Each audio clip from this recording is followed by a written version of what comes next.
আসলে যখনই হইতেছে টিম রেজাল্ট করে সবাই একটু ডিফারেন্ট ফেসে থাকে, কারণ সবাই চেষ্টা করে যে আমার ম্যাচটা উইন হোক বা আমরা একটা ভালো রেজাল্ট দিই, বাংলাদেশকে একটা ভালো রেজাল্ট দিই।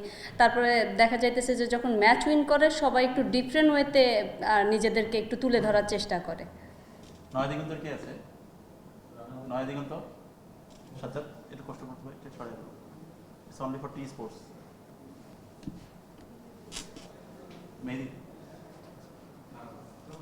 শুক্তার ইনিংসটা নিয়ে একটু যদি আসলে এত অ্যাগ্রেসিভলি ব্যাটিং করেছে, ফার্স্ট 100 হতে পারতো বাংলাদেশের মেয়েদের ক্রিকেটে। আপনাদের ইনিংসটা আপনাদের টিমের জন্য করবে। উনি যে ব্যাটিংটা করছে অবশ্যই সে অনেক ভালো ব্যাটিং করছে। এই সেকেন্ড টাইম তাকে দেখলাম এত এগ্রেসিভ ব্যাটিং করতে। তো সে চাইলে ভালো ব্যাটিং করতে পারে, আরও বেশি ভালো হইতো যদি কিনা সে সেঞ্চুরিটা মারতে পারতো। সাজ্জাদ, শুক্তার ইনিংসটা নিয়ে বলবো, আমাদের টপ অর্ডারে দেখি অনেকে 60 বল খেলে 30 রান করে, এরকমই বেশি।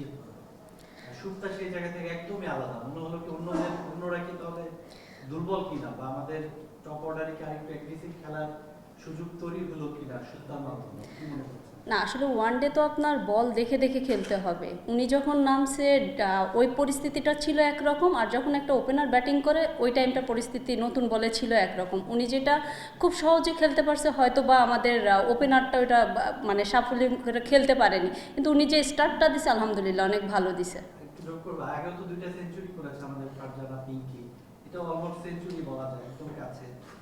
One of the best innings কিনা আমাদের উমেন্স ক্রিকেটে, 89 বলে 96 রান, 100 ওভার স্ট্রাইক রেট। আপনার দেখা সেরা ইনিংস কিনা আমাদের? না, উনি এর থেকে ভালো করতে পারে এবং আমি আশাবাদী যে সামনের ম্যাচে আরও বেশি ভালো করবে। সরি। নর্মালি তো মিরপুরের যে উইকেট এটা স্লো এবং লো হয়ে থাকে আর কি। তো আপনাদের কাছে কি মনে হয়েছিল যে কত রানের উইকেট ছিল? আর পাশাপাশি হচ্ছে যে যেহেতু আপনারা হোমে খেললেন, তো মানসিকভাবেও কি আপনারা আয়ারল্যান্ডের সাথে এগিয়ে ছিলেন? আজকের উইকেট দেখে আমার কাছে তেমন মনে হয় না যে স্লো অ্যান্ড লো উইকেট। দেখবেন ওরা যখন বল করছে ওদের কিছু বল আমাদের চেস্টের উপর থেকে গেছে। তো যদি লো উইকেট থাকতো সেটা থাকতো হাঁটুর নিচে। তো উইকেটটা ভালো ছিল হয়তো, বাট সাম বল আপনার হয়েছে 2-1টা বল নিচে হয়, কিন্তু উইকেট ভালো ছিল। উইকেটটা কত রানের ছিল আর কি? সরি, কত রানের উইকেট ছিল? 270। আরেকটা হলো যে মানে মানসিকভাবে কি আপনারা এগিয়ে ছিলেন কিনা যেহেতু আপনারা হোমে খেলছেন? হ্যাঁ, আমাদের আসলে কি আমাদের মেন টার্গেট ছিল 300 রান করবো, আমাদের একটা টার্গেট ছিল। তো সাডেনলি হয় নাই, কিন্তু ইনশাল্লাহ নেক্সটের ম্যাচে আমরা চেষ্টা করব প্লাস করার জন্য। সাইফুল্লাহ, ব্যাটিংটা বেশ কিছুদিন ধরেই আপনাদের ক্লিক করছিল না, বিশেষ করে টপ অর্ডার থেকে আসলে যে বড় ইনিংস ছিল সেটা আসছিল না। তো দেখা যাচ্ছে বোলারদের জন্য আসলে ফাইট করার মতো তেমন একটা মানে সংগ্রহ পাওয়া যাচ্ছিল না। তো আজকে পুরো একটা ডিফারেন্ট কেস। তো অ্যাজ এ বোলার এই ব্যাপারটা আপনাদের জন্য কতটা সত্যি? আমি যখন প্রথমে রানটা দেখছি যে রানটা আপনার 200 প্লাস হইতেছে, তখন থেকে আমি ভেবে নিছি যে না, আজকে আমাদের বোলারদের খুব ভালো একটা অপরচুনিটি আছে যে ভালো মতো বল করতে পারলে আমরা এটা নিজেরাই ম্যাচটা বের করে নিয়ে আসতে পারবো। তো আমি, নাহিদা, রাবেয়া, ফাইমাপু একসাথে যখন চারজন কথা বলছি, আমাদের কাছে মানে উনরা আর কি সিনিয়র আমাদের কাছে বলছে যে আজকে যত পারি আমরা উইকেটে বল করবো, উইকেটের বাহিরে আমরা কোনো চান্স দিব না। হয়তো বা সাডেনলি একটা দুইটা বল পড়ে যায়, আসলে এটা তো আমাদের হাতে থাকে না, কিন্তু আমরা চেষ্টা করছি যে আমরা উইকেট টু উইকেট বল করার জন্য। পাবন, আজকে যে স্টার্টটা ছিল খুবই স্লো ছিল, এটা টিম স্ট্র্যাটেজি ছিল কিনা, আর একটা জিনিস সেটা হচ্ছে যে আরো একজন পেসারের অভাব বোধ করেছে কিনা? না, কারণ হইতেছে মারুফা যে স্টার্টটা দিছে, দেন হইতেছে আমি একটা এক্সপ্লেন করে দেওয়ার চেষ্টা করছি, দেন আপনার নাহিদা আসছে। তো সব কিছু মিলায়ে আমার কাছে মনে হয়েছে যে না, ঠিক আছে, 4টা স্পিনার একটা পেসার। আর যদি সাডেনলি লাগতো 2-1টা ওইখানে দেখা যাইতেছে আপনার অপশনাল বলার তো আছেই, ওটা ট্রাই করতো। ব্যাটিং এর স্লো স্টার্টটা আসলে টিম স্ট্র্যাটেজি ছিল। আরেকটু অ্যাগ্রেসিভ দরকার ছিল। মামুন, সুতরাং আপনি বললেন যে উইকেটটা ভালো ছিল, তো আয়ারল্যান্ড মাত্র 98 রানে ভালো উইকেট, এবং আপনি আগে 12 ম্যাচে সম্ভবত 12টা উইকেট নিয়েছিলেন, আজকে 3টা উইকেট নিয়েছেন, ক্যারিয়ার বেস্ট। তো এই ব্যাপারে বলবেন যে বোলিংটা আসলে কীভাবে কোন কাজে করেছেন?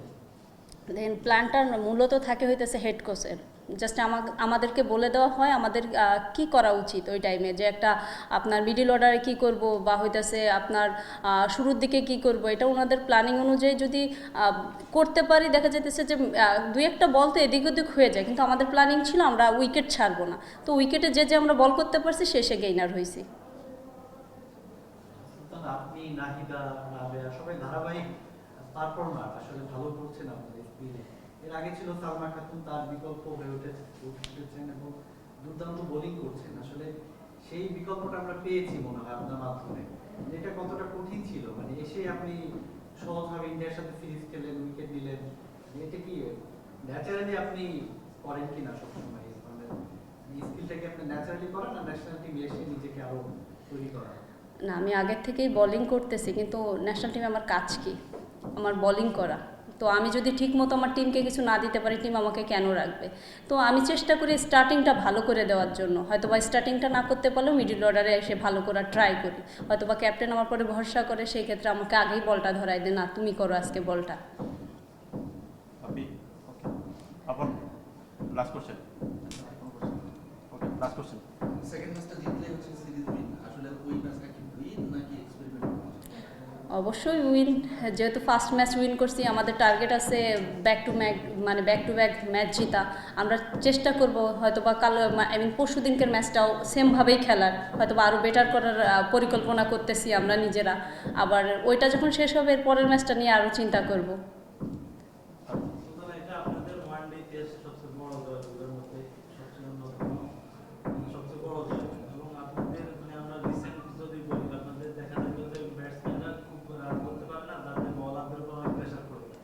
সেটাও আজকে আপনারা অনেক ওভারকাম করছেন। দুটা মিলাই কেমন হবে? মানে আপনি বলার হিসাবে এটা কেমন এনজয় করছেন, আর একটা হচ্ছে এত বড় জয়টা আপনারা কি বলছেন?